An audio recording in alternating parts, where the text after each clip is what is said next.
Madam Toastmaster, fellow Toastmasters. Today I'd like to introduce a concept which is mostly associated with the Jewish population, however can be related to any migratory pattern from a nation or culture or historical grouping. I'm going to start a little bit about introducing my home country, Scotland, and not Scottsdale, as sometimes it's confused. I'm going to introduce the Scottish diaspora, and in particular I want to focus the point of my speech on the Scottish diaspora in the US and talk about famous Scottish Americans and also other aspects of Scottish culture that have crept into American culture and American society. Scotland is quite a small country, about a third of the area of Arizona. It's a little bit further north, so we don't have Arizona's lovely summer sunshine. We do have, however, almost the same population as Arizona, so we have quite a high population density. Scotland is situated in the northern part of the United Kingdom, on the northwestern edge of Europe. I mentioned the word before, and I'm going to mention it again, diaspora. It is a movement or migration or scattering of a people from an established or ancestral homeland. It can also be applied to the people who have settled far from their ancestral homelands. And also it can be applied to the place where those people now live. Okay. And with respect to the Scottish diaspora, as I said before, and you saw in the previous slide, that Scotland's population is around 5 million today. Throughout history, it is estimated that somewhere between 28 and 40 million people have joined the Scottish diaspora and left the country at some point in time. In the US, about 9.3 million people have Scottish heritage, either directly from Scotland to the US or from Scotland via Ireland to the US. Canada, another huge population of Scottish inherited people with Scottish inheritance, about 4.7 million, Australia 1.5 million, and of course England has a substantial population, being the next country to Scotland. And also, perhaps rather more surprisingly, we have sizable populations in Argentina, Chile and New Zealand. In the US, the Scots have settled towards the northeast in New England, which I believe is just south of Nova Scotia in Canada, and of course Nova Scotia means New Scotland in Latin. So I guess that's why a lot of Scots settled there. Moving westward with the western movement of the population in general of the US, a lot of Scots have settled in Colorado, in the Pacific Northwest. They probably enjoy the weather, the rainy weather, which reminds them of Scotland, and perhaps the mountains of Colorado and the snow reminds them of Scotland. Today, it's estimated that about 5.8 million, or today in the US Census Bureau statistics of 2008, perhaps 5.8 million direct descendants of Scots origin now live in the United States, which is about 1.9% of the total US population. So that's not a bad number for such a small country.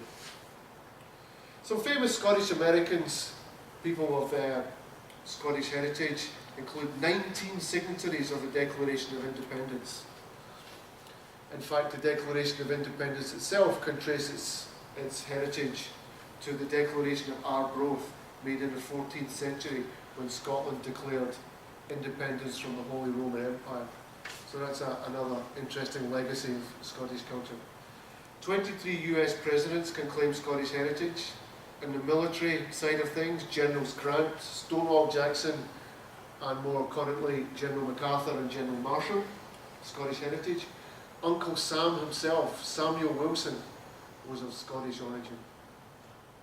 In the fields of technology, IBM, Bell, McDonnell Douglas and Lockheed are also formed from people with Scottish heritage.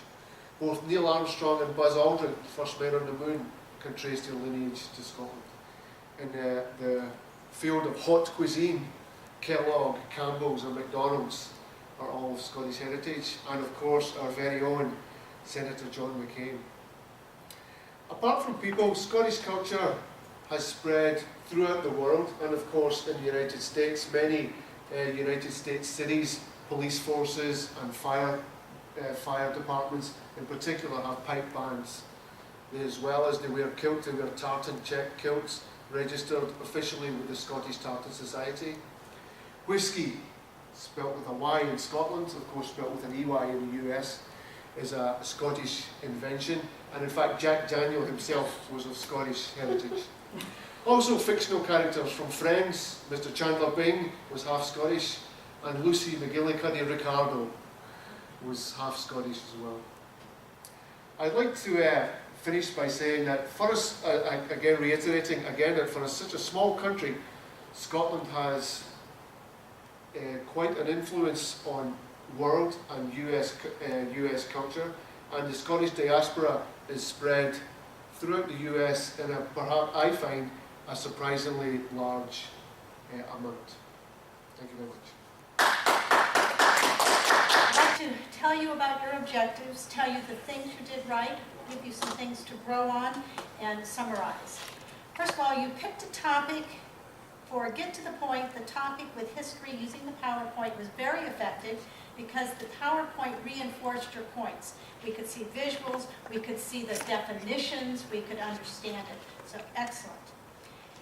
The next was you were supposed to organize it with a beginning, a middle, and an end. This again lent itself, and you began at the beginning telling us what you were going to tell us, you told us, and at the end you used the word summary, and then you summarized. So you did a very nice job of the outline form.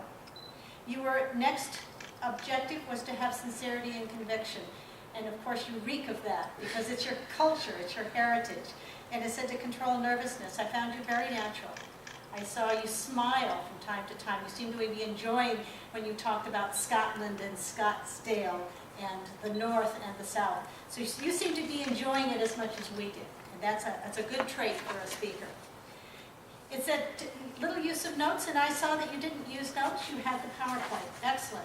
Those are more advanced speaking skills.